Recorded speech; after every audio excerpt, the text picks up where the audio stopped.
que o time de vendas espera do time de CX? A importância da boa experiência no processo de vendas. Um debate com Thiago Rodrigues, Head de Vendas do Reclame Aqui, Euriale Voidella, fundadora da comunidade Customer Force, Ricardo Occhino, diretor de vendas da Camerite, e Clara Vieira, Head of Customer Success and Trade Marketing da PicPay.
Descubra Veloy, sua nova experiência de pagamento para pedágios, estacionamentos e shoppings. Sem pegar filas, abrir a carteira e contar moedas. Veloy, piscou, passou. Thiago, tá com você então, hein? Passo a bola. Boa apresentação para todos. Obrigado, Isabela. Boa tarde, todo mundo. Sejam Oi, muito pessoal. bem-vindos ao RA Rick, Trust. Gli. Eu sou o Thiago Rodrigues, Head de Vendas do Reclame Aqui, responsável pelos times comerciais do RA. E para mim é um grande prazer estar presente neste evento, mais um evento de sucesso do RA, no meio de pessoas tão incríveis. E também fico muito feliz em poder discutir um tema que faz muito parte do meu dia a dia, que é a experiência do cliente em si, não só no processo de vendas, mas em todo o processo da empresa. Inclusive, para a gente poder discutir sobre esse tema, nós trouxemos convidados de peso para poder ajudar a gente. Convidados já que têm bastante experiência, são bem estruturados no mercado, bastante legitimidade, e eu quero já começar com uma apresentação deles. Começando aqui, quero passar o bastão da fala para Euriale, fundadora da Customer Force. Seja bem-vinda, Euriale. Obrigada, Thiago. Obrigada pelo convite. É uma honra estar aqui hoje com vocês. Bom, me apresentando, eu sou a Euriale Voidella. Todo mundo me conhece mais por Euri. E hoje eu sou CEO da Customer Centric Consulting, uma consultoria especializada em comportamento e tendência do consumidor. Também, como o Thiago exemplificou, fundadora da comunidade Customer Force. Em comunidade, ela é um projeto voluntário que reunimos aproximadamente hoje 11 mil profissionais de atendimento, experiência ao cliente, sucesso do cliente, em prol de levar conhecimento e ajudar esses profissionais a se recolocarem dentro do mercado de trabalho também. Muito obrigada, Thiago, por estar aqui hoje. Boa, seja muito bem-vinda. Também estamos aqui com a Clara Vieira, Head de Customer Success e Trade Marketing da PicPay. Clarinha, seja bem-vinda. Obrigada, Thiago. Obrigada a todo mundo. É um prazer enorme estar aqui. Eu trabalho com experiência do cliente desde 2015. Comecei vendendo NPS e desde então foi realmente muito legal que eu pude tocar times de suporte, times de onboarding, times de experiência do cliente. Então, um aprendizado muito bacana. Vou amar participar aqui e compartilhar com vocês. Obrigada pelo convite. Boa, seja bem-vinda. E também com a gente, para representar o lado de vendas, a gente tem o Ricardo Occhino, que foi um grande mentor para mim, é um grande amigo, é diretor da Camerite, cuida inclusive de todo o processo. Occhino, seja muito bem-vindo. Obrigado, Thiago. Bom, primeiro de tudo, obrigado pelo convite. É um prazer poder estar aqui com vocês. Vou me apresentar rapidinho, né? Sou Ricardo Occhino, tenho 31 anos, trabalho na área comercial desde os meus 18 anos de idade. Eu passei por algumas empresas em São Paulo, como a Cato, Monster.com, fui empreendedor. Nas minhas últimas experiências profissionais, tenho trabalhado com startups. Fui comercial da Chaotic, vendida para Links, depois head de vendas e operações da Conta Azul. Fui sócio de uma companhia de São Paulo que se chama Vita. E atualmente sou diretor de vendas e franquias da Camerit, que é uma startup baseada aqui em Santa Catarina também. Boquino, seja bem-vindo. Pessoal, então, para a gente poder começar essa nossa discussão, que tem bastante coisa, né, bastante lenha, eu queria já entrar no nosso tema, que é o que o time de vendas espera do time de CX, CS, o time de atendimento que é responsável pelo ongoing, né? E isso pode ser muito subjetivo. Eu queria jogar essa pergunta para vocês, né? O que de fato o time de vendas deve esperar do time de CX? Bom, vamos lá. Esse é um tema bastante peculiar e é uma dúvida de muitos profissionais, principalmente que estão começando no setor. É importante que os times se unam em prol do consumidor. Então, algumas empresas, o time de vendas, o time de base, o time de CS, eles são competitivos e, na verdade, eles precisam ser complementares. Então, quando a equipe de venda traz um novo consumidor para a sua empresa, é extremamente importante que ele seja abraçado também pelo time de onboard, que seja a equipe de CS, seja a equipe de CX que vai fazer essa recepção dentro da casa para que eles se complementem, para que a jornada e a experiência do cliente seja uniforme e unificada dentro da experiência da marca. Afinal, aquele consumidor ele está se relacionando com a marca. E é importante que, desde o primeiro momento de percepção, ele já tenha esta identidade muito bem estabelecida. Então, ele tem um sucesso na entrada, ele tem uma recepção muito calorosa e depois o time de CS que vai fazer a manutenção e sustentação continuar com essa mesma identidade, esse brilhante trabalho que o time de vendas. Então, os times precisam ser complementares. A expectativa tem que ser a mesma em todo momento da jornada, né, Yuri? Exatamente. Para que a nenhum ponto, nenhum touch point, esta quebra de confiança, este sentimento, ele fique quebrado ou haja uma ruptura. E para vocês? Acho que a Yuri pontuou muito bem. É um combinado mesmo que tem que ser feito. Quando um vendedor está ali para fechar um cliente, é um esforço muito grande que é investido. Muitas vezes é vendido um sonho e o que é combinado não sai caro. Então, as duas áreas, tanto a de vendas quanto a de pós-venda e o onboarding, eles têm que combinar muito bem os fluxos, o que vai acontecer, quais são os processos, o que é esperado daquele cliente, tanto para o time de atendimento ali não ficar vendido com uma expectativa que eles não conseguem entregar pelo braço, pela estrutura da empresa, quanto o time de vendas não passar algo também que é irreal. Vender um produto que não existe, às vezes, ou uma realidade que não pode ser sustentada. Então, que tem que ser muito bem combinado, principalmente esse ponto de passagem de bastão, que é muito delicado. Então, o vendedor, ele e o CX, eles têm sempre que se encontrar para conhecer esse cliente. O cliente ele não pode ser solto num fluxo. Ele tem que ser repassado de mão em mão com muito cuidado. E tendo a ciência de que está todo mundo ali conhecendo a história dele, que ele não tem que se repetir, que ele não tem que contar tudo de novo. Então, acho que o que o time de vendas tem que esperar de um time de atendimento é essa continuidade do esforço e aí, inclusive, se possível, sempre aumentar ainda a experiência, melhorar esse negócio e alavancar. Mas é principalmente combinado mesmo. E até para esperar essa continuidade, o time de vendas ele tem que ter a consciência do que vai ser entregue para aquele cliente no momento que ele fechar o contrato, né? Okino, para a gente de vendas, sempre tem aquele caso do overselling, né? E nós queremos bater meta, só que de uma maneira equilibrada. Às vezes passa alguma coisa. Como que é para você, estando à frente de vendas, qual que é a expectativa? O que CX deve passar mesmo na experiência do cliente para a gente? Legal, cara. Boa. Bom, primeiro eu concordo com os dois pontos, tá? Já que trouxeram, então vou tentar não chover muito no molhado, né? Mas o que eu vejo assim na prática que são pontos muito críticos, né, para a área comercial. Primeiro de tudo, a gente tem que ter uma cultura de dados muito forte nessas horas, né?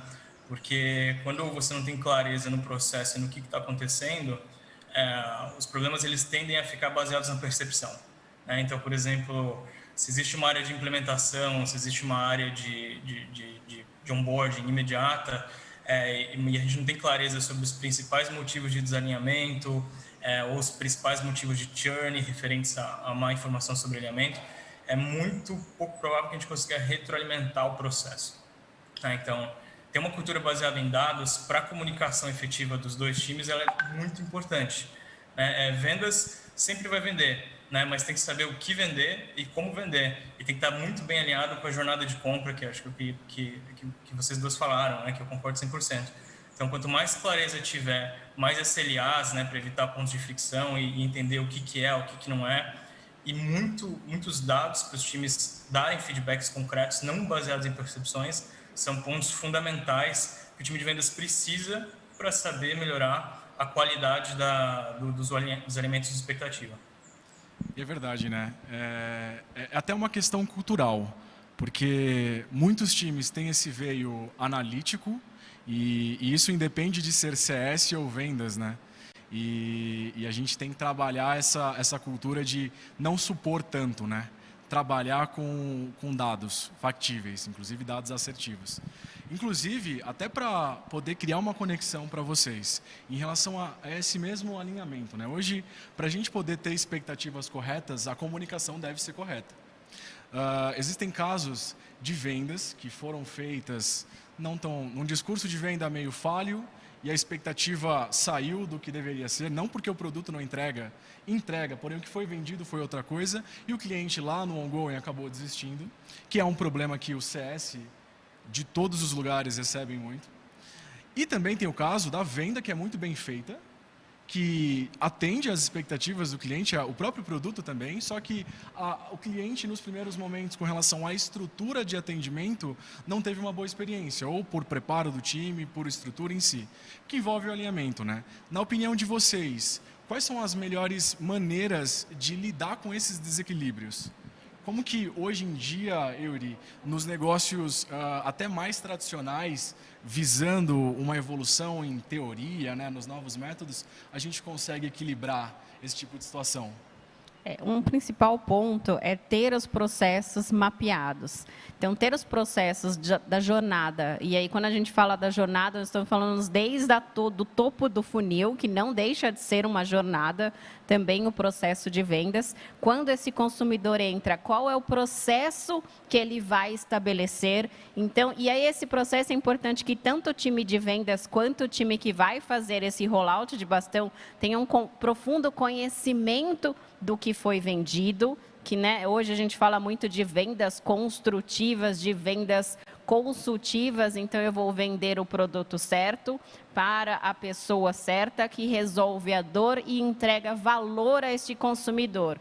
Então, quando o comercial faz uma venda, principalmente consultiva, construtiva, entregando valor, é importante que o time de processos, que vai receber, o time de ongoing, onboard, que vai recepcionar esse consumidor no CS, tem esses processos muito bem alinhados, afinados, e que a comunicação seja muito clara e transparente.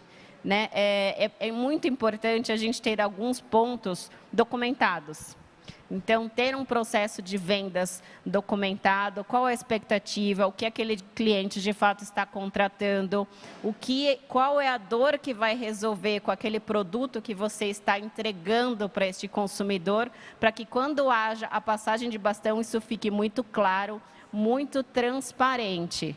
E, de novo, respeitando a identidade da marca. Ele não pode ter uma experiência fantástica em vendas e, quando chegar na parte de implantação, atendimento, suporte, ele ter uma frustração, uma ruptura de confiança de marca, e o ao contrário também acontece, né? Então, ele pode ter uma experiência ruim, mesmo assim o cliente fez a compra, que difícil, mas acontece, ele fez porque ele precisava daquele produto, e aí ele tem a recepção de um time de atendimento muito bacana.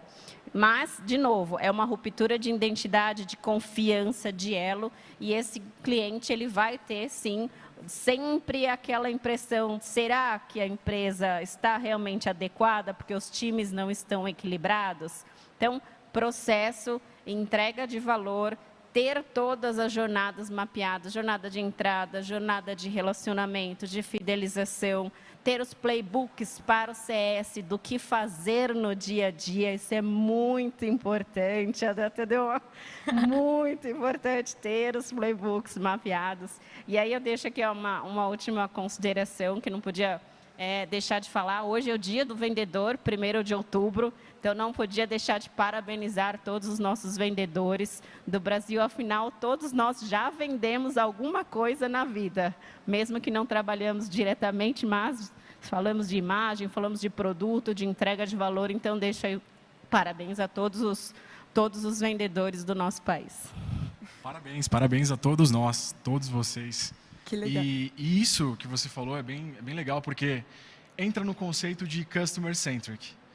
Muitos problemas ocorrem porque áreas têm o processo, as empresas têm o processo dentro do clubinho daquela área, né? Então, o meu comercial funciona do meu jeito, da minha empresa. O meu CS funciona do meu jeito. E, às vezes, a própria jornada do cliente fica em segundo plano, né? Exato. E aí eu trago o silo do meu departamento. Então, eu vou bater minha meta de vendas, eu vou bater a meta de CS, que seja Journey, Health Score, etc. Eu vou atingir as metas do suporte, eu vou atingir as metas do atendimento. E como que fica isso numa cultura customer centric? Porque o consumidor é o mesmo. Né? Não são 2, 3, é a mesma pessoa.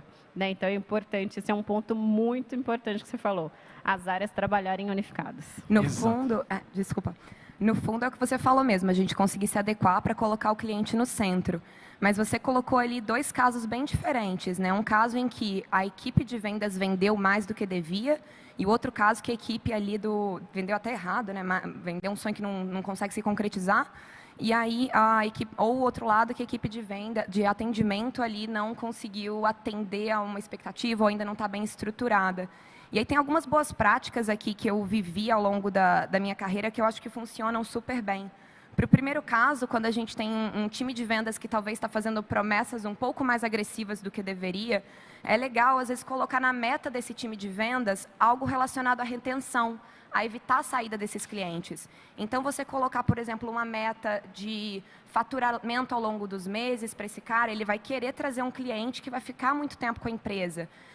Você parcelar a comissão desse cliente, por exemplo, nos primeiros 4 ou 6 meses da venda concluída, também não entregar direto, né, a comissão assim que a venda foi fechada, também ajuda com que o vendedor tenha muito cuidado para alinhar todos os pontos, porque ele quer ganhar essa comissão completa. E aí, no outro ponto, quando a gente entende que a equipe de atendimento ele não está conseguindo dar conta do recado, o cliente não chega despreparado para viver a operação, ele não vai conseguir obter sucesso com aquilo que ele contratou, é importante, assim, muitas empresas ainda não investiram num time de onboarding, que é esse time que abraça o cliente logo depois da venda concluída e faz uma implantação ali dedicada, que realmente prepara o cliente para que ele possa absorver e usufruir tudo que o serviço pode oferecer. Então, quando esse momento inicial da jornada, que é o onboarding, ele é dos assim, digamos, mais importantes que tem, porque a primeira impressão que fica é aquele momento da verdade, é quando você mostra para que você veio, é quando você prova que aquilo que você vendeu pode ser verdade. Então, investir num time, principalmente em grandes contas, que pega essa passagem de bastão ali, faz com cuidado, é algo que muda muito o jogo da empresa. Então, é preciso avaliar aqui, de fato eu estou investindo em atendimento no nível que a minha empresa precisa. Às vezes você tem clientes que precisam de suporte 24 horas e você não tem uma operação dessa montada. Então, você tem que sempre estar deixando seu cliente num gap ali. Então, é preciso avaliar o que seu cliente precisa ter e de fato, entender, cara, atendimento não é custo, é investimento. Então, é isso. É mapear o processo do cliente, de novo, né? Às vezes, o primeiro passo ele é um pouco mais complexo e se a gente não tomar o cuidado devido, acontece igual a Eury disse. Um problema pequeno de estrutura, de tempo, nosso pode ser resolvido rápido, em termos de processo, a nossa burocracia. Mas depois ganhar a confiança daquele cliente que confiou na gente, né, comprando e teve esse dissabor no ongoing, é muito mais custoso, né? Inclusive, até quero direcionar uma pergunta para o Kino, porque hoje eu sei que na Camerite ele cuida tanto, ele é o diretor de vendas, responsável pela célula de vendas e também pela célula de CS, né, o Kino, cuidando de uma estrutura de modelo mais próxima a franquias, né? Como que é para você essa interseção intersecção nesses problemas que podem ser gerados com vendas e pós-vendas? Cara, essa é uma ótima pergunta, sim. Na verdade, eu acho que olhar nessa perspectiva é uma das melhores perspectivas para se olhar a jornada de compra como um todo, né? A gente falou, a gente tende a se fechar em alguns silos, né? Eu acho que tem alguns mecanismos aí que já falaram que podem ajudar. Mas quando você para observar a causa raiz mesmo de um determinado problema, de um determinado impasse, você pode ter várias causas, né? A começar, por exemplo, pela geração de demanda. Vamos por assim, que você tem uma operação inbound, né? Então você está recebendo ali muitos dos seus leads ou MQL, sei lá, por conteúdo ou por mídia paga, né? Ou seja, cara, começa aí, né? A experiência e o tipo de público que você está atraindo, né? Com quais palavras-chave você está anunciando, se faz sentido, se não faz, se está dentro do que o teu produto oferece ou tem como proposta de valor ou não. E esses leads, esses contatos vão chegar para vendas, né? E assim vai desencadeando tudo o que acontece. Ao passo que, por exemplo, se a gente trabalha numa operação de prospecção ativa, né, de outbound, ter esses insumos de quem é o cliente ideal, qual é a nossa proposta de valor, para qual mercado, para qual nicho, quanto mais clareza a gente tem nisso, mais assertivo a gente consegue ser também na linha de prospecção de que tipo de clientes, com qual tipo de perfil a gente quer. Então, eu acho que todo desdobramento ele tem que ser feito com base também na estratégia de atração da empresa. Mas falando um pouco agora das duas áreas, o que eu vejo como principais desafios e principais benefícios, né, de ter isso conectado? Que a dor ela fica muito clara, né? Hoje, para mim, é muito perceptível, né, cuidando de uma área de implementação de franquias e de sucesso de franquias, o impacto que tem você ter algum tipo de cliente fora do perfil ou desalinhado com as expectativas, né? Então, quando você começa a perceber toda essa jornada, você consegue entender os principais gargalos do seu processo e alinhar muito melhor esses SLAs entre áreas e o perfil do cliente para que você tenha maiores chances de sucesso, né? Que aí envolve uma série de análises complexas, assim, para entender safras, quais safras estão tendo mais sucesso ou menos sucesso, qual perfil está indo melhor ou pior, quais foram os principais motivos de desalinhamento ou de frustração, de NPS, C7, enfim. Tudo no final do dia corrobora para uma única experiência do cliente que vai desde o processo de aquisição, né? Legal, cara. Inclusive, para a gente poder ter esses insumos, nós vamos precisar de dados, né? E errar neste ponto sai caro. Juntando, você mencionou perfil, e eu gostaria de entrar com uma outra pergunta relacionada a perfil, só que não do cliente, né? Não daquele nosso target market, que aí entra na nossa frente mais em vendas, mas pensando no perfil de colaborador. E até mesmo nas empresas, né? Hoje a gente tem empresas que trabalham com um time de farming, que é aquela célula responsável por vender para já clientes, né? Fazer upsell, cross-sell. E temos empresas também que têm um time de CS estruturado, onde há uma pessoa responsável pelo engajamento e a continuidade. São perfis diferentes, em muitos casos. Às vezes, o farming está muito mais relacionado ao comercial, que tem o sangue no olho, né? O famoso sangue no olho, a gana por bater meta, e às vezes até ajuda a empresa a tracionar mais em resultado. Porém, pode decair um pouco em relacionamento, que no lado do CS é mais forte, que pode ajudar a gerar encantamento, engajar o cliente em si, porém pode não estar atrelando aquela conduta de alta performance, né? Na opinião de vocês, isso é um tema polêmico, porque pode ter um monte de verdades, né?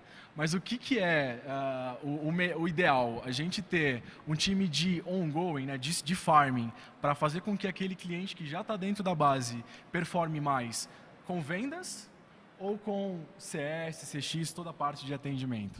O que vocês acreditam? Esse é um tema bastante polêmico, né, e muito oportuno. O ponto não existe o certo e não existe o errado. Existe o melhor para o seu negócio.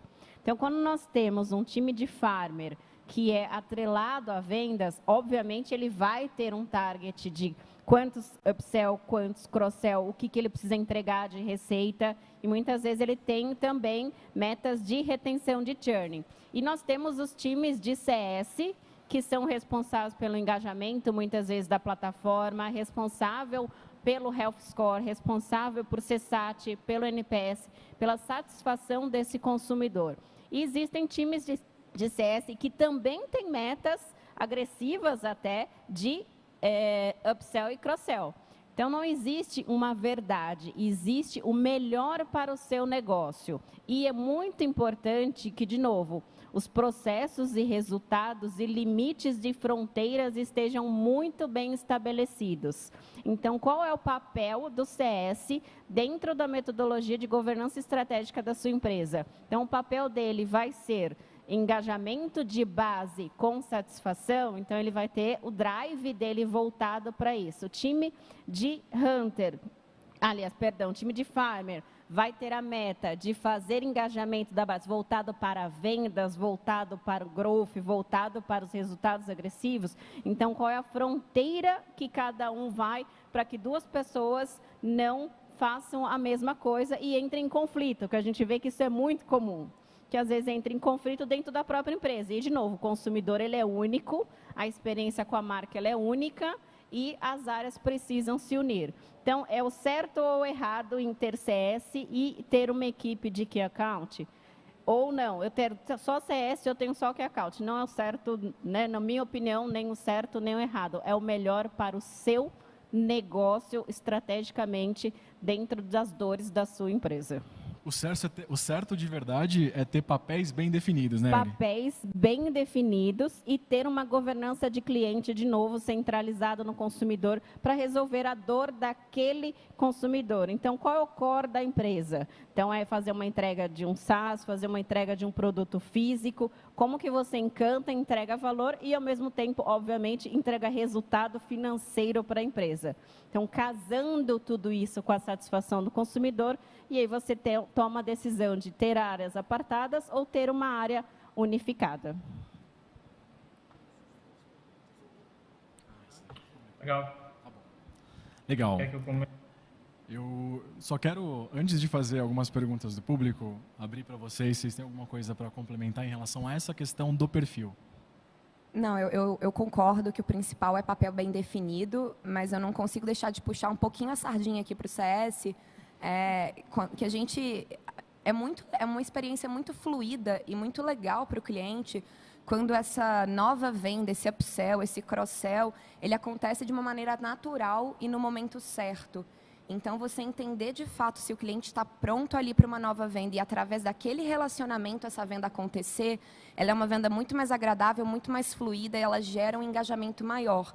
Então, eu concordo completamente, são os papéis bem definidos e cada tipo de produto, tipo de cliente, de serviço vai demandar uma estrutura aí de atendimento diferente. Mas é legal, mesmo que se você escolher ter um farmer, conseguir colocar um pouco de relacionamento nele ali, porque a venda ela é mais fluida e gera mais encantamento quando ela é feita num timing adequado, vindo de uma parceria bem construída. Eu concordo total. Perfeito. Posso falar, Thiagão? Por favor. Acho que está com delay aqui, desculpa. Na minha humilde opinião, isso é uma questão de unit economics, tá? Então, o que significa isso na prática? Assim, acho que depende muito da estrutura de custos que você tem dentro do teu time, a estrutura de ticket que você tem, o CAC que você já traz do teu cliente, né? E a tua estratégia a longo prazo. Então, o que quer dizer com isso? Vamos supor, eventualmente, se você trabalha com um ticket médio baixo, você já tem um custo alto de aquisição do seu cliente. Talvez não faça sentido você investir em mais uma força comercial para ter um ganho marginal em cima de upsell, né? Agora, se você tem um ticket médio alto, onde você investir numa estratégia de vendas de farming, né, onde relacionamento gera resultado, né, onde você tem iniciativas claras ou um produto claro que pode gerar uma receita incremental muito alta e muito estratégica para a empresa, eu acredito que pode fazer sentido você ter uma pessoa comercial fazendo farming. Mas, como eu disse, para mim é uma questão de custos, tá? Então, e custos, imagem, tudo isso. Então, eu já trabalhei em equipes onde o farming ele não era composto por uma única pessoa, né? O farming era uma pod onde você tinha o gerente de relacionamento, o gerente de implementação, o gerente de success, fazendo um trabalho em conjunto, cada um com suas atribuições, para ter um resultado e um impacto na expansão da conta com o upsell. Então, no final do dia, depende muito, na minha opinião, tá? da margem do produto ou do serviço, da estratégia de aquisição e também do que é estratégico para a empresa no longo prazo. Economics. E faz total sentido. Muitas vezes a gente desvirtua a área, às vezes o CS vira uma nova área de vendas e pontos como retenção, até mesmo cobertura, né, não são tratados e o pessoal acaba focando em receita e alguns outros pratos importantes caem, né? Deixa eu entrar em outra abordagem de perguntas do público, do pessoal que está acompanhando a gente. O Igor mandou para a gente aqui uma pergunta. Qual a melhor construção de jornada focada no onboarding e métricas para serem avaliadas e focadas neste momento? Até num ponto que você levantou do onboarding, né? O que vocês respondem para o Igor? Quais as métricas e a melhor construção de jornada aqui nesse caso? Focada no onboarding. Legal. De novo, assim, acho que realmente para cada tipo de empresa e perfil vai fazer sentido mapear algum indicador diferente. Então, tem empresa que ela trabalha com uma venda que é recorrência, que é mensalidade, que é assinatura. Então, os indicadores ali de sucesso de receita e de geração aí de vendas mesmo, eles têm que ser levados em conta. Então, eu não vou dizer necessariamente qual aqui, se vai ser TPV, se vai ser MRR, mas tem que ter os indicadores aqui de receita. O negócio é que o onboarding, ele não deve ser necessariamente um prazo de tempo em que um cliente começou. Não é o primeiro mês que o cliente está na empresa. São quais as tarefas que a gente tem que cumprir para entender que esse cliente concluiu o período de implantação dele. Então, tem cliente que precisa, tem empresa que precisa oferecer treinamento, tem empresa que precisa passar por um processo de integração, tem empresa que precisa, igual o PicPay, a gente passa por um processo de trade marketing, de campanha, mundo físico, promotora em loja. Só depois de uma série aqui de etapas a gente considera o nosso onboarding concluído. É legal você colocar uma pesquisa de ou NPS ou uma satisfação sobre tanto esse atendimento quanto esse processo de vendas inicial aí de implementação. Acho que são basicamente esses. Se o cliente fez a receita, ou seja, qual que é o indicador-chave ali de que ele está usando o seu produto bem usado, se esse indicador está crescendo e se ele concluiu essas etapas que você entende que hoje são substanciais para ele conseguir rodar sem grandes problemas. Muito legal, ter os touch points já demarcados, né? E até é legal eu fazer essa mesma pergunta para você, Yuri, porque você conhece um monte de modelo de negócio ao mesmo tempo e eu acredito que vê várias realidades distintas neste momento inicial, né? Essa jornada de onboarding e métricas, né? Como a Clarinha passou, como que você vê isso? Então, o primeiro ponto, né, é entender o que é valor para o seu cliente. Então, qual é o valor que você está entregando para o seu cliente? Então, entendendo o modelo de negócio, vamos falar de entrega de valor. O que é valor? O valor, eu posso ser uma entrega de um lead, o valor pode ser uma entrega de uma reputação, o valor pode ser uma compra de uma loja de roupa, de moda, que para ele vai ser valor. Então, e os indicadores vão ser muito drivados o tipo de valor que você está entregando. Isso você olhando, né, puxando, né, de novo a sardinha aqui do lado do CS, a gente fala muito de entrega de valor. Então, o que é valor para o seu cliente? Então, entendendo o que é este indicador de sucesso para você mensurar o sucesso dele atrelado mais uma métrica de satisfação. E aí a gente tem que olhar os nossos indicadores como empresa, lado econômico, financeiro. Então, qual é a margem? Quanto que eu custo trazer cada tipo de cliente aí de volta? A gente vai mapear as personas,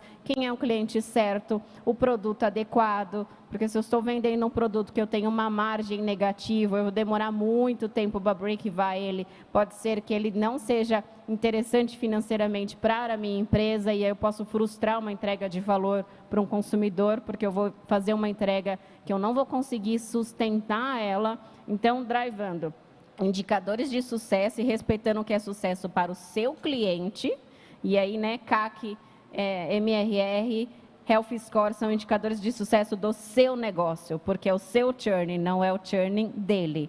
Então, vamos separar as lojinhas. Então, dentro do processo de implantação, o que é sucesso na implantação, eu acho que ela colocou muito bem, entendendo os passos da implantação e não o time. Então, aquele cliente seguiu o ciclo como um todo, entendendo o que é indicador de sucesso para ele e estabelecendo estas métricas acompanhadas e tendo as métricas de sucesso do seu negócio, são internos. Fechando esse algoritmo todo, a gente consegue ter sucesso no processo de implantação e aí traçar e entregar esse consumidor para o time que vai cuidar de base de CS ou os key accounts que vão cuidar. E é muito legal isso, faz total sentido e junta com a visão do Kino e da Clara, porque são métricas diferentes, né, Yuri? São métricas.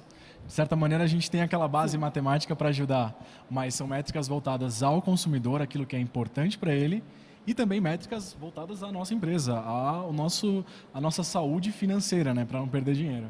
Muito legal. Eu quero aproveitar para fazer uma pergunta do Álvaro, e essa eu quero direcionar para o Kino.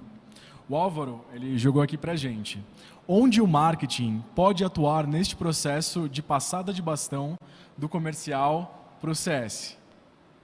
Você que já tem esse pezinho mais no marketing, Kino, onde pode ajudar nessa passagem de bastão de vendas para CS? Cara, parece uma pergunta simples, mas ela é bem complexa, né? Eu acho que, assim, tem, né, da mesma forma que toda transição de área crítica, né, tipo vendas e customer, marketing e vendas também é uma área bem crítica, né? Então, tudo que a gente falou aqui, eu aplicaria basicamente os mesmos racionais, né? Que seriam, cara, ter um processo muito bem definido. Então, por exemplo, o que é lead, né? O que é um lead qualificado de vendas? O que é uma oportunidade de vendas? Esses são conceitos que têm que estar muito, muito, muito claros, assim, do tipo escrito em pedra, assim, num playbook, falando, o que é um lead, o que é uma oportunidade qualificada, o que é bom, o que é ruim. Todas as regras do jogo têm que estar muito claras para que tanto o marketing quanto vendas olhem para a mesma coisa, para não correr o risco de, eventualmente, você ter uma área de marketing muito preocupada em gerar demanda no estilo de volume absurdo, né? Volumes muito grandes, se for uma estratégia inbound, e não se preocupar tanto com a conversão depois ou com a qualidade desses leads, né? Mas para que ele entenda exatamente o que é a qualidade do lead, vendas também tem que trazer insumo suficiente para dizer o que é um lead qualificado. Então, numa estratégia inbound, eu vejo esse é o ponto mais crítico, né? Ter esse SLA entre os dois grupos. E acho que se for uma operação outbound, né, os principais pontos tá bem alinhado assim, na comunicação, né, com uma estratégia de account-based marketing bem definida, junto com vendas, mirando a mesma persona, o mesmo CP e assim por diante, e a mesma estratégia de captação de base, de prospecção, uma coisa do tipo. Então, no final, eu diria que o racional é muito parecido, né, na forma como conectar com as outras áreas, mas numa perspectiva de geração de demanda para o que de fato é considerado qualidade para vendas. Cara, muito legal. Isso até é uma realidade nossa no Reclame Aqui. Porque marketing normalmente ajuda no topo do funil, né? Com o time de pré-vendas, para gerar negócios para a gente poder evoluir, engajar e passar para o fundo do funil em vendas. Porém, agora nós temos ações de ABM, exatamente, Account Based Marketing, com ações com empresas definidas e mais inteligentes, para já empresas da base. E essas empresas são engajadas pelo marketing em si, que gera levantada de mão, e isso vira uma nova oportunidade que não vai para o topo do funil, vai para o fundo do funil, por não ser uma aquisição, né? E bate muito com a nossa realidade. Inclusive, essas levantadas de mão podem ser geradas por marketing ou até mesmo pelo time de CS na geração de oportunidade. Eu quero até finalizar essa pergunta para juntar uma outra, porque CS pode gerar oportunidades, pode gerar vendas, pode fazer o farming, pode fazer... porém, CS tem aquela questão da comissão, em conflito com vendas. E eu quero jogar essa bomba no colo de vocês, que é muito comum. E eu, em vendas, ainda tenho que admitir, né? Em geral, quando comissiona, o time de CS comissiona menos do que vendas. Por que isso? A gente sabe que vendas está totalmente focado em resultado financeiro, CS muitas vezes não é tão visível o financeiro, porque envolve manter a longevidade, manter o sucesso em si do cliente. Mas, na visão de vocês, por que historicamente CS comissiona menos do que vendas? Esse é um tema bastante polêmico também, colocando uma pimentinha aqui no painel, Thiago. Então, temos alguns pontos, e aí, novamente, tem que estar muito bem alinhado qual é a estratégia de governança dentro da empresa, qual é o papel e fronteiras destes times, né? Faz sentido financeiramente, como o Ricardo falou, ter os 2 times por conta até de questões monetárias dentro de margem do seu produto, e de papel de atividade. Então, o vendas ele tem um salário geralmente um pouco menor de base, com uma comissão mais agressiva que complementa, e o CS ele tem, diferente disso, um salário um pouquinho maior, porque ele tem uma questão de relacionamento e uma comissão menor. De novo, isso não é uma verdade absoluta, na minha opinião, não tem o certo, não tem o errado. De vendas ganhar a mesma comissão do que o CS, e o CS gera, sim, muitas oportunidades, porque ele está ali na linha de frente, ele está conversando com o cliente, ele está entendendo a dor daquele cliente, ele está, muitas vezes, olhando oportunidades que nem o cliente enxerga. E isso é muito comum. Então, às vezes, dentro das empresas, aquele cliente ele está tão implícito no operacional que ele não enxerga a oportunidade de ganho para ele mesmo. E uma pessoa de fora vai ter este olhar. Então, e muitas vezes, essa oportunidade ela é visualizada pelo CS quando faz um mapeamento de jornada, quando faz um mapeamento de persona, quando vai verificar o que ele pode aprimorar dentro dos serviços, e aí ele aprimora o próprio produto que vai ajudar aquele consumidor. Então, precisa fazer uma análise. Dentro do time, dentro da governança empresarial, dentro do target de cada uma das áreas, e olhar financeiramente a área de CS e a área de venda como 2 pontos estratégicos, não como um custo, mas como investimento, e balizando o sucesso do cliente, sem deixar a essência do CS de cuidado, de um NPS, de um CSAT, da satisfação, também para ele não ser uma área somente de vendas, né? Então, ele não pode perder essa essência de atendimento, de relacionamento. Então, é um quebra-cabeça que precisa ser estudado para chegar na melhor equação para o seu negócio, né? Ao meu ver. Euri, gostei desse ponto que você colocou aí de... o time de Customer Success também não tem uma comissão tão agressiva que drive 100% dele do mindset dele para só comissão, para só venda. A parte relacionamento, a parte cuidado, a parte ali entrega de melhoria de fluxo, ela é muito importante mesmo. Eu gostei desse ponto. Só que acho que tem um outro aí que também é muito forte nessa história, que é o cultural, né? Os times de Customer Experience, Success, são times novos no mercado, são times novos nas empresas. Não tem tantos anos assim que a gente começou a falar disso, ainda mais aqui no Brasil. Então, muitas vezes, na verdade, essa diferença aí de comissão, ela também está muito voltada que a diretoria da empresa, os gerentes ainda de venda, ou o que é o lugar comum para todos os gestores ali da empresa conseguirem estruturar uma área. O tradicional é você ter um time de vendas que recebe comissão, você ter um time de suporte. O tradicional não é nem você colocar esse time, ou uma gestão de conta, mas esse conceito de sucesso, o conceito de experience, eles são os novos. Então, precisa ter alguém dentro da empresa que esteja comprado com essa missão entendendo que o Customer Success pode gerar receita e pode gerar negócio, defendendo isso e mostrando ali, pode ser um teste pequeno, vamos colocar uma pessoa para fazer isso com aquela carteira e vamos ver o resultado que isso dá. Precisa ter alguém mostrando que isso tem valor e que isso tem resultado, senão as empresas costumam ficar na zona de conforto e no lugar comum, que é o de praxe. Remunera um time de vendas, paga um salário fixo para um time de atendimento. Faz sentido. E essa questão cultural que você falou, eu acredito que seja um dos pontos mais fortes, né? Hoje, para aprovar uma comissão, um plano de comissionamento, nós apresentamos lá para a diretoria, para os donos da empresa, o retorno, o nosso famoso ROI, tem que estar presente. Tem que estar presente. E às vezes, para poder equilibrar, em CS, a gente coloca lá outras variáveis. Um ponto, né, como você levantou, colocar retenção, mais vendas com um peso para poder trabalhar. Só que às vezes isso não é muito comprado pela própria diretoria, né? E aí? Como apresentar argumentos válidos para a diretoria de que faz sentido investir mais no bônus, no gás dessa galera? A gente entra, né, como ela colocou, uma questão cultural muito forte, e para quebrar isso, tem que ter balizamento em número, em estudo, em benchmarks de mercado. Então, invista nestes estudos, né, como ela exemplificou. Fazer um teste com um time, com uma carteira de produto, né, provavelmente dentro da área de CS a gente tem quebras e segmentação de produto, ou por região, por ticket médio, por faturamento. De algum momento, a gente tem algumas quebras dentro da carteira, né? Isso é bem comum em CS, em vendas também. Então, vamos fazer um teste AB, vamos drivar em cima de números, vamos entender qual é a melhor equação para o seu produto, modelo e negócio, e também trazer experiências de mercado, né? Como ela falou, o CS no Brasil, ele ainda é algo novo, ele ainda é algo que está sendo descoberto por muitas empresas.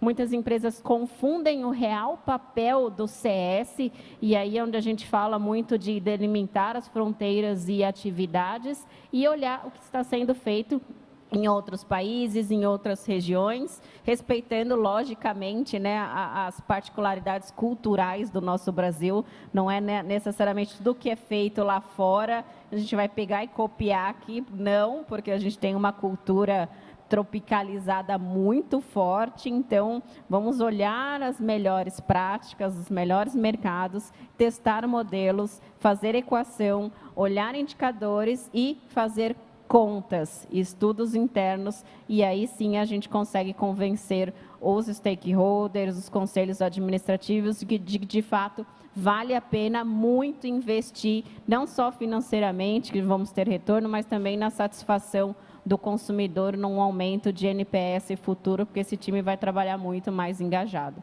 E a gente sabe, né, colaborador engajado, cliente feliz lá na ponta. Até mesmo atrelar a meta dele, né, o NPS, pode dar uma ajudada, né? Exatamente, né? Lembrando que a gente tem que ter premiação com NPS, com reputação, a gente tem que tomar muito cuidado para não enviesar, né? Então, a gente está falando de vendas, NPS é um outro quadrante, tem que ser cuidado na sua devida lojinha, né? Focado total em qualidade, né? Exato. Ô, Kino, você que é a pessoa que aprova isso, né, nas comissões para ambos os times, como que você considera, levando os units economics, levando em consideração todo o cálculo financeiro para manter uma segurança no caixa da empresa? Cara, legal. Bom, eu vou falar com base na minha experiência em SaaS, tá? Geralmente, o que acontece? Trazer um novo cliente para a empresa, ele é muito mais caro do que vender para um cliente já existente. Por quê? Geralmente, para trazer um novo cliente, a gente, sei lá, faz alguns investimentos em mídia, faz investimento em time de marketing, faz investimento em estratégia de conteúdo, às vezes faz investimento na área comercial, faz investimento em propaganda na TV e o que quer que seja. Então, muitas vezes, na maioria dos casos, todos que eu presenciei até hoje, o custo de aquisição do cliente ele era muito maior. Vender para um novo cliente, além de ter um esforço maior, ele tem um custo mais elevado. Em muitos negócios, inclusive, quando você traz um novo cliente, você toma prejuízo.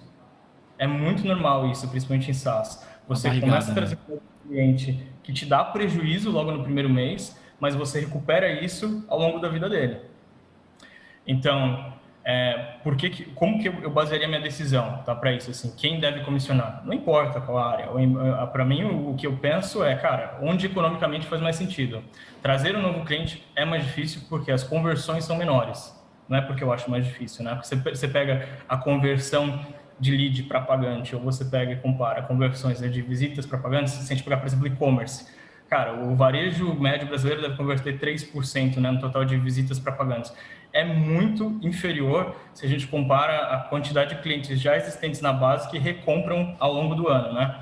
Então, vender para um novo cliente custa muito caro, né? Então, por isso que, sendo uma conversão menor, é onde eu colocaria um incentivo de comissão maior por conta desse desafio. Não que não seja importante ter bonificações para o time de pós-venda, ou de success, ou de farm, o que quer que seja. De novo, também depende muito do econômico, do ticket, né, da estratégia da companhia de maneira geral, mas eu acho que se tem margem, se tem espaço, se tem receita incremental é bastante agressiva, porra, faz total sentido você botar um caminhão de comissão no Customer Success ou no Farm, o que quer que seja. Agora, se não, se é um ganho marginal e você está num business de lifetime, ou seja, você precisa que aquele cliente fique mais tempo conectado com o cliente e não necessariamente num upsell ou num cross-sell, cara, faz muito mais sentido, às vezes, você, ao invés de pagar comissão, né, pagar um fixo maior, até porque você vai acabar tendo uma diluição maior de carteira de clientes por farmer, por exemplo, do que basear e alinhar o teu comportamento esperado com base em comissão. Né? Então, para mim, essa é a questão. Depende de cada business, mas, essencialmente, por tudo que eu já vi, pelo menos, né, até hoje, trazer um cliente novo sai muito mais caro e é muito mais difícil fechar um novo cliente do que vender para um cliente que já existe, já está feliz com a sua marca, já conhece o seu produto, já sabe da reputação da sua companhia, já teve uma boa experiência com o customer e assim por diante. É exatamente isso, né? A gente conseguir convencer e mostrar, e tem muito estudo por aí, as maiores consultorias do mundo nos últimos anos, mostrando como esse negócio de experiência do cliente se paga. Então, é justamente conseguir mostrar que esse aumento de retenção na sua base aumenta a rentabilização da empresa exponencialmente. Então, você conseguir mostrar que, principalmente como o Okino falou aí, em empresas que são SaaS ou que são de recorrência, você conseguir manter esse cara na base gera uma receita muito maior. Ele fica muito mais tempo, gastando mais, indica. Então, acho que todo profissional de CS, CX já passou aí por algum momento que ele teve que convencer algum diretor da empresa que ele precisava investir ou num time de CS, ou num comissionamento, ou nessa intensificação aí da experiência, em mais ferramenta. E acho que tem muita pesquisa, como a Yuri falou, tem muita pesquisa boa no mercado mostrando justamente isso. Assim, você conseguir focar em manter os seus clientes, a rentabilização da sua empresa vai muito mais alto. E por isso que métricas são importantes, né? Porque condiz muito com o que a Yuri falou. A gente tem que ter uma sensibilidade em cada negócio para entender a jornada da receita em si, né? O Okino mesmo colocou, não importa qual que é o time que vai receber. O importante é a estratégia estar coesa, né? Para a gente tracionar a partir dela. Em relação até puxar uma esticadinha de comissão, quando o CS tem comissão e tem vendas, às vezes para poder comissionar mais, a receita pesa. Então, ele tende a desequilibrar a balança e mais para vendas. Até às vezes, na meta dele, isso compõe uma parte maior. E pode desvirtuar o papel do próprio CS, né?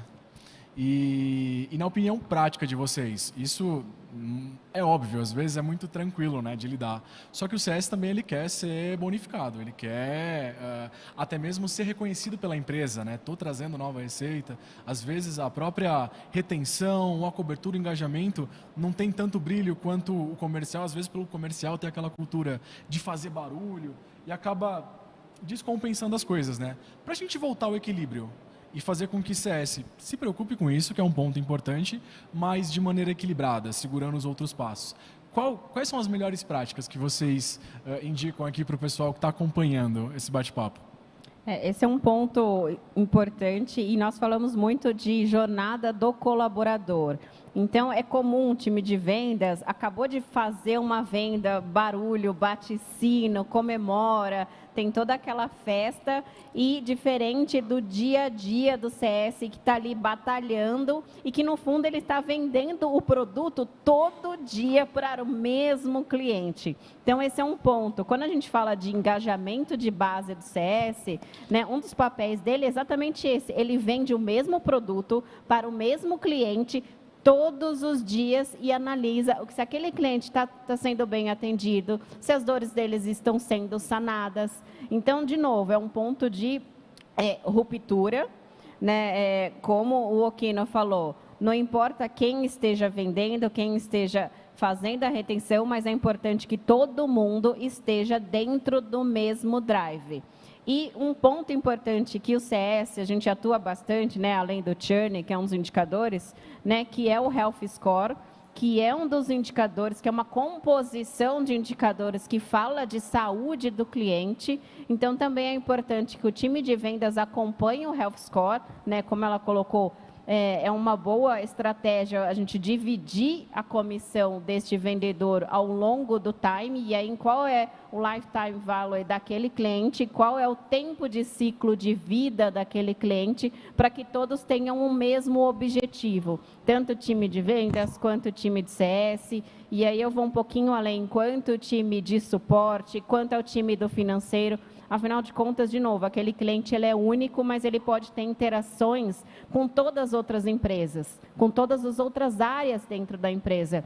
Então, é importante que ele tenha, de novo, uma mesma experiência de identidade de marca, né? Ele não pode ter uma experiência fantástica com vendas, com CS e ser mal atendido na área de suporte. O suporte não resolver, ele vai ter uma quebra de confiança com o suporte, vai ligar para o CS para falar que ele não está sendo atendido. Ou ele ter questões no financeiro que ele não consegue ter um bom relacionamento. Então, é importante ter esta governança, drivar qual é a estratégia do seu negócio e ter uma uniformidade na governança e, de novo, o cliente no centro, ao mesmo tempo tendo métricas sustentadas em todas as áreas.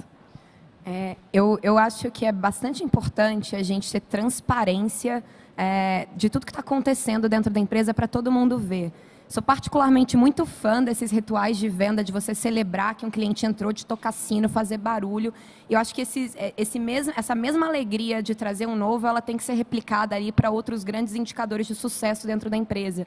Então, assim, todo mundo tem que celebrar que a gente recuperou mais clientes esse mês, que a gente perdeu menos, que a gente deixou eles mais satisfeitos, que a gente reduziu o número de tickets no suporte, dado uma eficiência operacional. É preciso que esses gestores dessas áreas implementem ativamente também essa celebração de marcos. Mas para isso tudo entrar na rotina e na cabeça de todo mundo e a empresa se tornar de fato centrada no cliente, é importante ter um lugar em que todo mundo acesse esses dados. Então, o número de clientes que está entrando, o número de clientes que está saindo, os que estão recuperando, quais ações cada time está fazendo para esse negócio acontecer. Então, muita empresa usa a metodologia aí de OKR, por exemplo, para ter metas alinhadas e que todo mundo tenha consciência de quais são os esforços que estão sendo feitos, coisas combinadas em conjunto.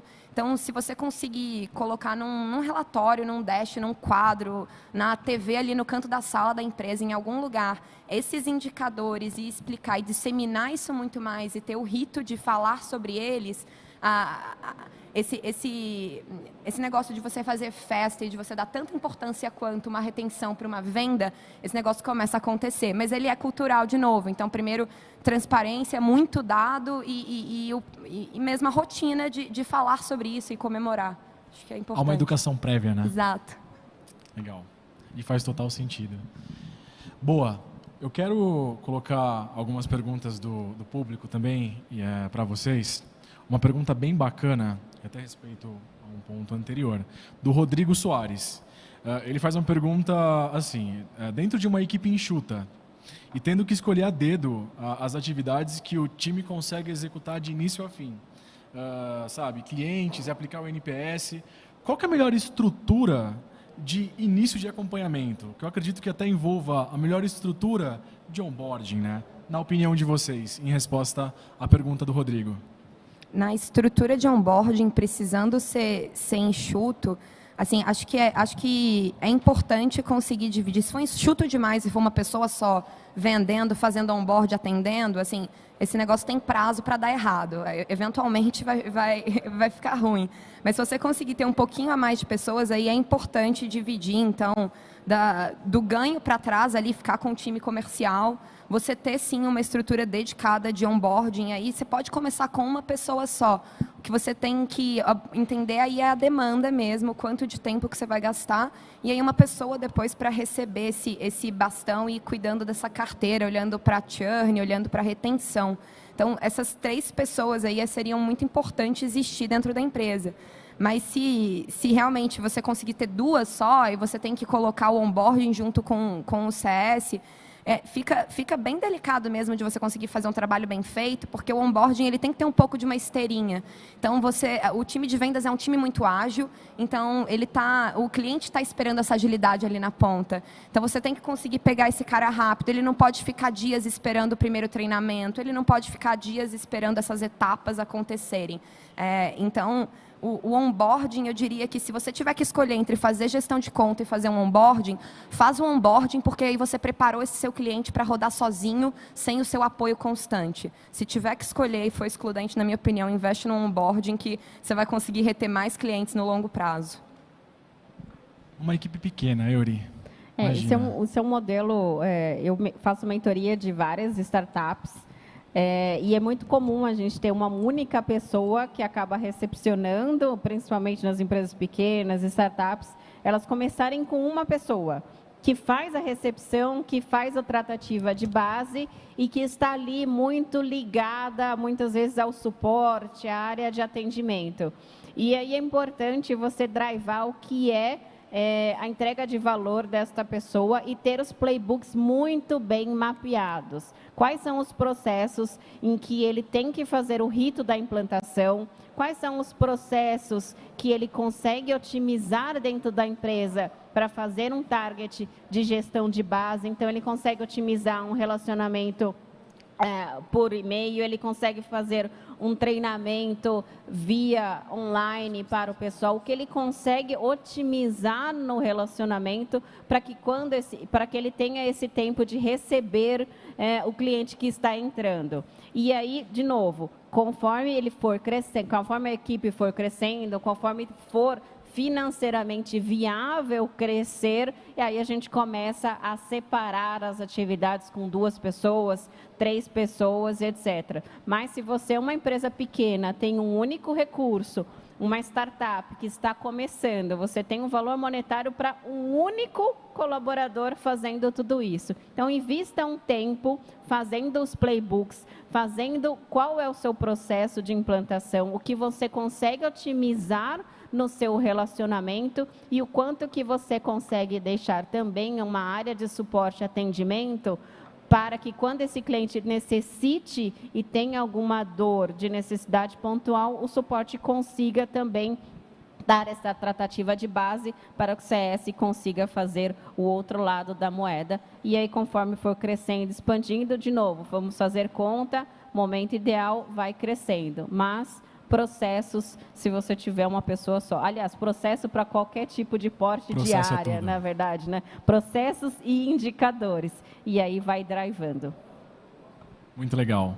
Pessoal, já caminhando para a nossa reta final, mas não antes de fazer uma pergunta que eu gostaria muito. Todo mundo ouve a sopa de letrinhas, né? CS, CX, tem o NPS, blá, blá, blá. Mas na experiência prática, a gente sabe que o CS ele envolve muito mais elementos do que um pós-vendas bem feito. É a evolução, né? E na experiência prática de vocês, vivendo na linha de frente mesmo, e acompanhando a evolução das teorias de CS, CX, qual que é a diferença real na prática entre um farming bem feito, um Customer Success bem feito e um Customer Experience bem feito? Qual que é a diferença entre esses 3 pontos? Então, assim, eu vou falar sobre 2 óticas. Na ótica do consumidor, ele quer ser bem atendido pela marca, ele quer ter o seu problema resolvido, ele quer ter aquele produto que ele comprou de uma forma satisfatória. Na ótica do consumidor, pouco vai importar se chama atendimento, se chama CS, se chama CX, se chama a área de encantamento de cliente. Para o consumidor, ele quer o valor entregue, o produto no prazo, o que foi prometido de fato ser o produto remunerado para ele. Então, do lado do consumidor, esse é o ponto. Do lado de dentro da empresa, a gente tem estratégias, segmentação das áreas. E aí, de novo, como você vai chamar a sua área, está muito ligado à estratégia da sua marca. Mas o CS, ele é complementar ao CX, como o CX é complementar ao CS, não dá para fazer uma coisa desvinculada da outra. Aliás, você pode proporcionar uma experiência muito ruim, que obviamente você não vai proporcionar no sucesso do seu cliente, né? Então, esse é um ponto muito importante e que se você não proporcionar uma boa experiência, obviamente o seu suporte vai estar desregulado, você não vai ter um atendimento ao consumidor, um saque satisfatório. Então, tudo isso está muito interligado. Mas o que eu deixo de recomendação é, primeiro, o consumidor, qual é a entrega de valor que você vai ter para este cliente? Ele vai estar muito mais satisfeito com a entrega de valor do que o nome que você vai colocar para a sua área. O importante é a reputação da sua marca, identidade, como você faz esta fidelização do consumidor, e aí, em prol disso, vai vir receita, esse consumidor não vai cancelar, e etc. O importante, no final das contas, é atender bem o cliente. Atender bem o cliente, importa o nome da área. Exatamente. Né? O pessoal está gourmetizando um pouco o nome das áreas. Né? Então, assim, é importante, é legal seguir as metodologias, fundamental. Né? Eu sou muito defensora de todas as metodologias, mas, né, sendo prático, o consumidor quer ser bem atendido. Perfeito. O negócio também é que, assim, quando a gente fala, o cliente tem que ser bem atendido, o importante é a gente conseguir dar conta do recado. Fazer esse arroz com feijão, ele é muito difícil. Colocar de pé o básico, que é essa jornada sem atrito, que ele entende o produto e consegue usar e usa cada vez mais. E se tem problema, ele consegue ajuda de uma maneira rápida, fácil. Esse básico, ele é muito difícil, ele é o grande desafio da empresa, conseguir construir esses fluxos e esses processos de uma maneira que dê uma experiência aí legal. E acho que para isso que também foi dividindo bastante aí esses conceitos e esses nomes, e rolou inclusive essa gourmetização, assim, mas é porque, de fato, quando você quer profissionalizar mais o negócio, você precisa focar o escopo das pessoas. Então, quando a gente está falando de suporte, a gente está falando de uma equipe que tem que ter velocidade, que tem que ter agilidade, que está querendo... Não tem como, vai estar olhando ali para uma demanda alta, para tratativas um pouco mais rápidas. Quando a gente está... E querendo ou não, o suporte, por natureza, ele é reativo. Então, acho que essa é a principal característica aqui do suporte. Ele tem que ser muito legal, muito agradável, mas ele é uma área reativa. Quando a gente olha para o Customer Success, ele muda o pós-venda tradicional, em vez daquela coisa de, eu visito o meu cliente grande uma vez por semana, toda quinta-feira à tarde, eu vou ser proativa, eu vou entender as métricas do cliente, eu vou entender o que está acontecendo com ele, se ele está indo bem ou mal aqui no meu negócio, e eu vou agir de maneira proativa, já tendo mapeado ali o que está acontecendo com ele, o que eu preciso fazer para algum indicador mudar de A para B, para que eu reverta algum problema que ele teve em algum fluxo da empresa.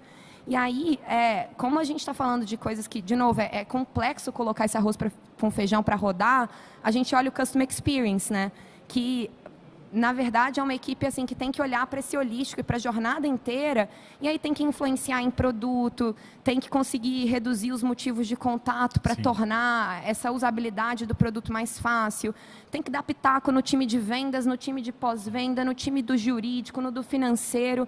O CX, diferente aqui do CS, que está na linha de frente e tem o relacionamento ali do cliente na mão, ou o time de suporte, que está com uma bucha para resolver ali, batata quente na mão, o time de CX ele é mais consultivo e ele olha para esse todo e aí ele tenta mapear a jornada do cliente e entender qual indicador de uma etapa para outra faz sentido, qual é a KPI ali que eu tenho que atingir, em qual patamar, para que nessa etapa eu entenda que está tudo ocorrendo bem. Para poder guiar bem, né? Exato. No final das contas, o método sempre vai ser bem-vindo, né? Independente do nome, é importante a gente conseguir executar bem fazendo o básico, que é atender o cliente. Pessoal, para a gente poder finalizar esse nosso bate-papo, que estamos quase estourando de tempo, eu gostaria de pedir para vocês as considerações finais. E bem resumido, o que são as melhores práticas para se ter sinergia entre as nossas áreas, entre vendas e CS? Bom, então vamos lá. Hoje a gente está vivendo um ano bastante atípico, né? Estamos com um ano de pandemia, o consumidor ele está se reinventando, então muitos consumidores que estavam no offline estão migrando para o digital. Nós vamos ter agora uma Black Friday, um Natal completamente diferenciado. Então, como que as marcas vão cuidar destes consumidores? Como fazer uma venda neste novo momento e fazer uma venda, de novo, consultiva, construtiva? Porque mais, né, como o Kino falou, a gente sabe o quanto que é mais caro trazer um consumidor novo do que cuidar de um consumidor de base. E é uma realidade completamente atípica que nós estamos vivendo. Então, muito planejamento, estudo de posicionamento de marca, entender e preparar o time de CX para fazer essa estratégia dentro da empresa, fortalecer a sua cultura colaborativa para não ter os silos e os departamentos segmentados, fazer uma atuação com o time de vendas, de fato, bastante construtiva. Então, esses são os passos agora para o sucesso da sua marca nesse final de ano. Obrigado, Eury. Sendo super breve aqui, focando nesse momento da venda, passando para o time de pós-venda e de onboarding, eu diria assim, gestores, sentem, conversem, mapeiem o que acontece com o cliente para vocês não terem dois donos para o mesmo processo, que vão bater cabeça, porque, de novo, aquela máxima lá do cachorro com dois donos morre de fome, isso acontece ali com o cliente também. Então, eu diria que acho que o grande aprendizado aqui da gente falou entende o seu processo a fundo, entende os números, entende as KPIs e combina bem o jogo, combina o que cada pessoa vai fazer, o que cada etapa vai fazer. Porque aí você sabe o que esperar, você sabe o que cobrar, você sabe qual parte é sua de fato. Então, um negócio combinado não sai caro. Boa, Clarinha. O Kino? Legal, cara. Acho que minha dica final aí seria um time de alta performance necessita de boa liderança, né? Então, cara, sejam líderes do seu time, tem uma cultura de desenvolvimento muito alta, de questionamento constante, né, sobre tudo que é feito dentro da sua companhia. E num período de pandemia e tudo que a gente está passando, gestão é fundamental, né? Então, a gente precisa olhar para os números, para os dados e não tomar decisões baseadas em achismo, né? E sim olhar para o que está acontecendo de fato e tomar decisões racionais e trabalhar no desenvolvimento contínuo de pessoas. Acho que é isso. Muito bom, muito bom. Pessoal, muito obrigado por esse papo sensacional com vocês. Vocês são feras de verdade. Para todo mundo que acompanhou a gente até agora, muito obrigado. Espero que essas experiências tenham agregado em algo. E um grande abraço para todos vocês. Obrigado, pessoal. Muito obrigada a todos. Agora sim, aplausos digitais, então. Você sabe que nós temos 600 pessoas no chat agora. Então, já vou até passar para vocês. Dessas 600 pessoas, a maior parte dos elogios são ótimas trocas de experiências, excelentes insights e dicas maravilhosas. Tá? Então, muito obrigada pelo tempo de vocês. Vamos seguir, então.